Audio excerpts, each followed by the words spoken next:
pessoal, como entrega da nossa fase 3 aqui da FIAP e parte do nosso Tech Challenger, eu vou estar descrevendo aqui para vocês o nosso desafio que tivemos agora, que foi implementar um API Gateway e um Function Serverless para autenticar o cliente com base no CPF. Essa funcionalidade a gente já tinha em nosso sistema em si, que era uma funcionalidade bastante simples, onde tínhamos um endpoint post, onde informava o CPF era validado, era pesquisado na nossa base de dados, se o cliente existia ou não.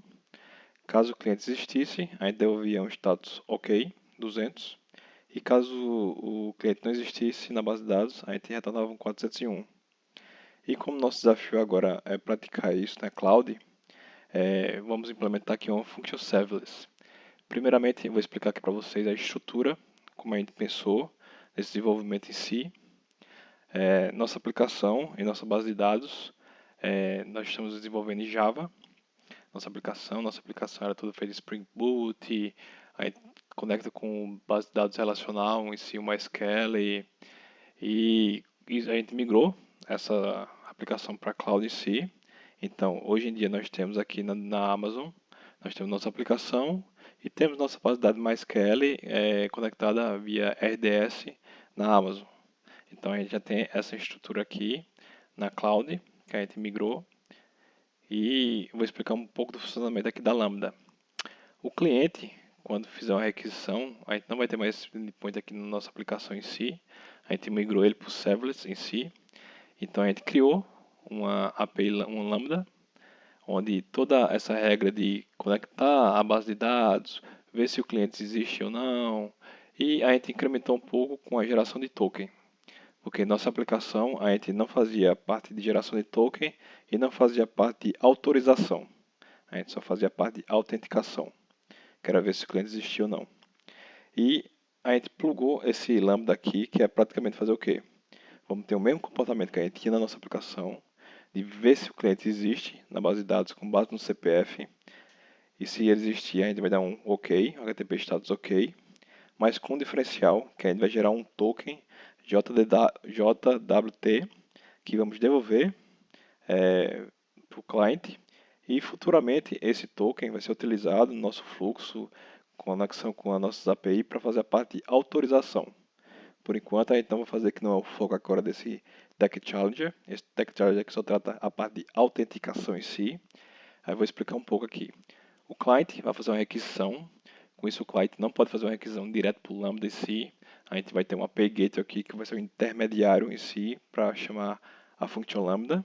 A Function Lambda vai pegar a requisição post que o cliente mandou, vai lá no RDS, vai no nosso MySQL, verificar se o cliente existe ou não, vai devolver para a Lambda, vai fazer todo o processamento de gerar o token JWT e vai devolver para o cliente. Isso tudo via API Gateway. Futuramente a gente pode plugar aqui um authorizer. Hoje a AWS também já tem vários exemplos de Java e outras linguagens de ter um authorizer aqui. Então futuramente a gente pode ter um authorizer que essa API Gateway, quando fizer uma requisição, por exemplo, uma criação de um pedido, um faturamento, alguma coisa, ele antes vai chamar um lambda aqui para validar o token em si que a gente gerou e ver se ele está ok para acessar nossas APIs. Mas por enquanto ainda não é o foco, a gente vai tratar só a autenticação. Eu vou aqui conectar aqui é a página da Amazon. Vou explicar um pouco aqui para vocês o que a gente fez em si. Primeiramente, eu vou vir aqui, a gente só para mostrar a infra aqui, a gente tem um RDS executando aqui na cloud, é um MySQL. Ele está abrindo aqui, só um momento. Pronto, aqui a gente tem uma base de dados, que é o Snack Hub e MySQL. Então a gente tem uma instância do banco de dados aqui na cloud.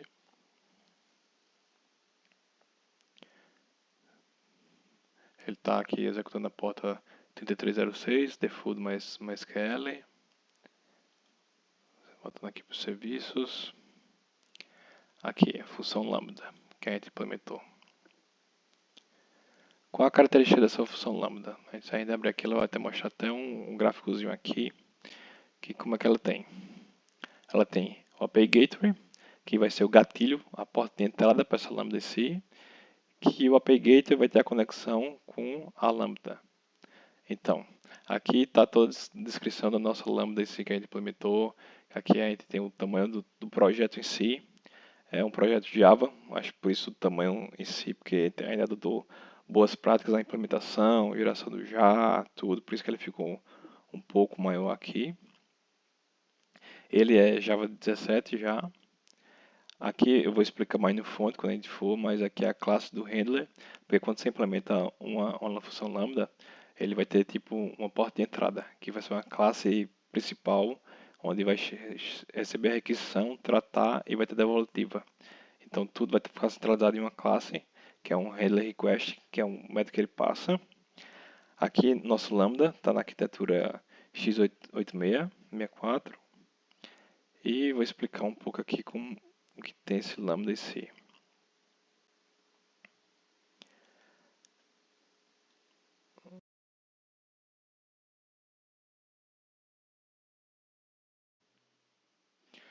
Pessoal, vou fazer uma breve introdução aqui sobre nosso fonte, sim, nosso projeto.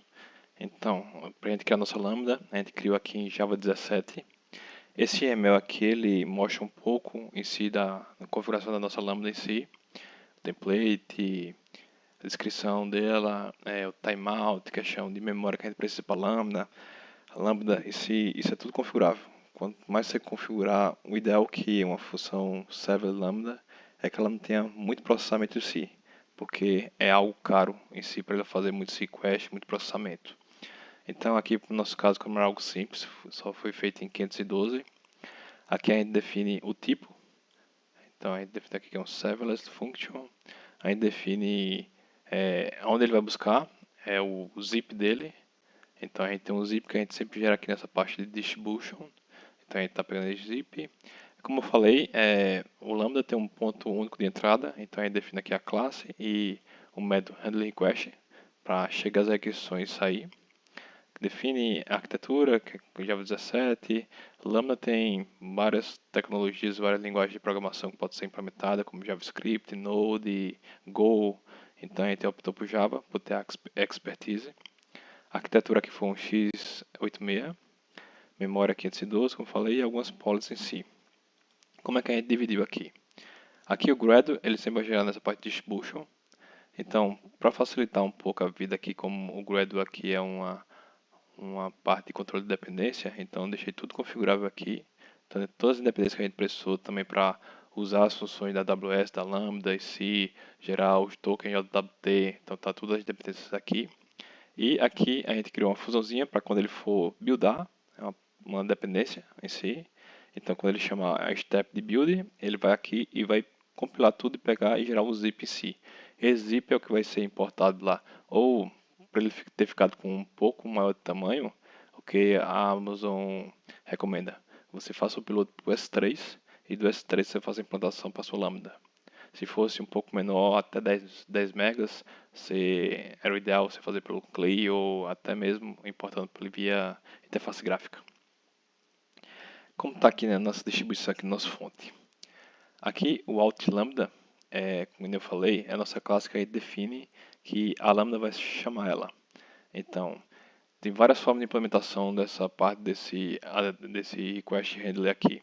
Você pode fazer vários tipos de entradas, você pode ter uma entrada simples, como tipo primitivo, um string, você pode ter um objeto, aqui eu optei por usar esse objeto aqui, API Gateway Proxy Request Event, e ele tem um response. Por quê? Porque quando a nossa API Gateway mandar a nossa requisição, nesse objeto aqui eu consigo pegar tanto body, informações de cabeçalhos, caso eu queira, e toda a informação do gateway HTTP, o que eu consigo pegar aqui, tudo nesse objeto de proxy. Então vai ser útil, porque nossa requisição está vindo com o objeto CPF. E esse objeto está vindo no body e vai ter lá tipo a chave CPF e o valor que vai ser o número do CPF em si. Então, para esse objeto aqui eu consigo recuperar. Então aqui no método handle request, ele vai chegar aqui com o input, que vai ser o CPF. Então cria aqui um meta aqui embaixo, que ele vai pegar o input, vai pegar o get body e vai extrair o CPF. Com isso aí a gente já fica com essa informação aqui. Aqui eu adicionei aqui alguns loggers, porque quando eu estava testando a Lambda, esses logs aqui foram muito boas para eu ficar inspecionando lá no CloudWatcher, lá do AWS. O que é que eu faço? Então vou consultar o custom, o cliente, pelo CPF lá no nosso SDS em MySQL. Então aqui eu criei um gateway aqui para fazer essa comunicação. Então eu vou fazer lá a pesquisa e caso ele encontre ele vai devolver para mim o custom. Então se o custom estiver presente aqui, então eu vou fazer a parte agora de geração do token. Vou pegar algumas informações do cliente, como CPF ID, que aqui eu criei aqui um tipo um pojo em si para ele retornar as informações, ID e CPF. Quando ele fizer a busca, ele vai preencher esse pojo e vai retornar para mim com essas informações, que vai ser útil para a geração do token. Então aqui eu criei aqui uma classe JWT Token Generator, onde ele vai pegar as informações do cliente e vai adicionar alguns expiration time, algumas informações do algoritmo de criação de hash do token, vai criar nosso token JWT e vai devolver para a gente. Então, caso esteja tudo ok, a gente vai retornar um HTTP status code de 200, que é um ok, e vamos passar o token. Mas caso ele não informou o CPF, o input é inválido ou o cliente não existe, a gente vai retornar um unauthorized. Então a gente vai devolver um 401. Aqui eu criei toda a parte também de exception também, porque como a gente vai pesquisa em base, então criar um exception específico para o cache de domínio. Como a gente faz também muita coisa com a AWS aqui, então muita comunicação da AWS, então eu criei também um exception bem específica. Aqui também, como a gente está pegando informações de base de dados, como root, usuário, senha, a URL, isso são informações sensíveis para a gente deixar no fonte. Então eu criei essa classe aqui, getSecrets, qual a função dela principal? Lá a gente criou lá no serviço, no Secret Manager da AWS, a gente consegue dizer que a gente quer um repositório de chaves secrets para o banco. Então, quando a gente define lá que a gente já tem nossa RDS e bota lá esses secrets, então ele já carrega todas as informações do banco para a gente, todo usuário, senha, URL, todas as informações que a gente precisa para essa parte de conexão. Então, com esses secrets aqui, a gente consegue definir, a gente passando a região e a chave lá do Secret Manager que você criou. Então ele vai devolver para a gente aqui todas as pastas, porque lá quando você cria, ele cria tipo um mapa, chave, valor, e a gente consegue pegar as informações para passar para a conexão de banco. Então isso aqui é muito bom que a gente não deixe informação sensível no nosso fonte. Essa é a arquitetura principal, vai ter mais informações no nosso README, no nosso repositório, mas isso aqui resume um pouco nossa arquitetura dessa parte de serverless.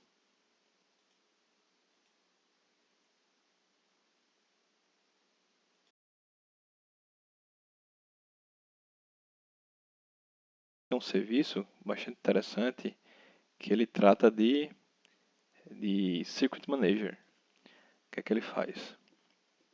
Secret Manager tem algumas informações que a gente queria para fazer a conexão com o banco de dados, que no caso seria o usuário, senha, a URL. Então a gente cria um repositório, aqui um segredo em si. Então a gente define aqui o nome do segredo que a gente quer. Então aqui eu defini MySQL Database. Aí aqui eu vou mostrar, mas esses dados não vão estar mais no ar, então não tem risco por ser sensíveis. Então aqui eu tenho um par de username, password, engine, host, porta, identificador da base de dados. Então isso aqui eu consigo na minha Lambda em si. Se eu chegar aqui na minha Lambda.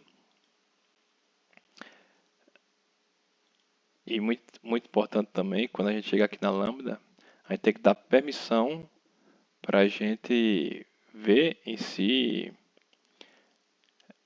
para a gente ter a permissão de pegar esses secrets. Aqui, primeiro eu botei aqui uma camada, que essa camada aqui, deixa eu abrir aqui. Pronto, eu tenho uma camada que ele vai ter acesso aos parâmetros do secret na Lambda em si. Eu também botei aqui a configuração, que na minha Lambda, permissões, se eu chegar aqui na minha Lambda, quando ele vai carregar aqui as permissions,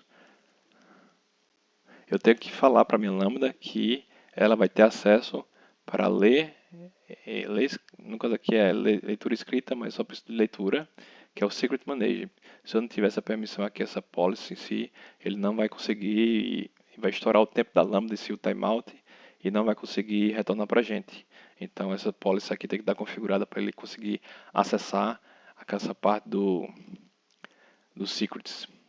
O Lambda, a gente consegue testar o Lambda em si.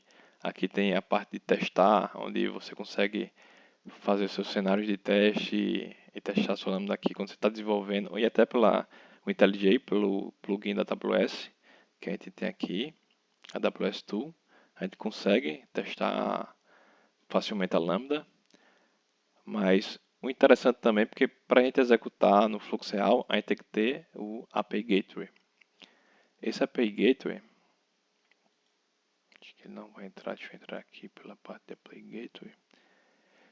Tem outros serviços aqui importantes também que a gente estava usando bastante, que era a parte de CloudWatcher, para a gente ver a questão de logs, tudo que a gente estava testando. API Gateway. Muito importante também a questão de VPC, VPC e Security Group, que a gente também, isso influenciou também aqui na nossa parte de teste e configuração. Pronto, aqui foi uma API que eu criei, que é a API Custom, na API Gateway. Então, o que é que vai ter esse Custom? Esse Custom aqui vai ter, ele vai ter aqui um endpoint chamado Authentication, que vai ter um método POST. Então, esse método POST, ele só vai ter essa parte de autenticação e ele vai me direcionar lá para o meu Lambda. Quando a gente cria aqui a integração dele, a gente define, ó, esse método vai integrar com a minha Lambda aqui, ele tem todas as configurações, e com isso, quando chegar a requisição POST no meu gateway, ele já vai direcionar para o meu Lambda.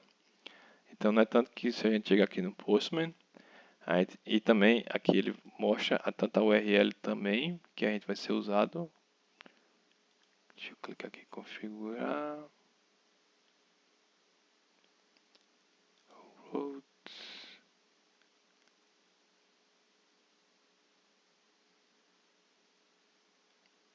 Aqui a API Custom. Aqui é que ele já mostra a URL que a gente vai usar. E como a gente, então a gente aqui vem aqui no Postman. Quando a gente chega aqui e vai acessar aquele link da AWS com o nosso Meta Authentication, se a gente enviar aqui um CPF válido,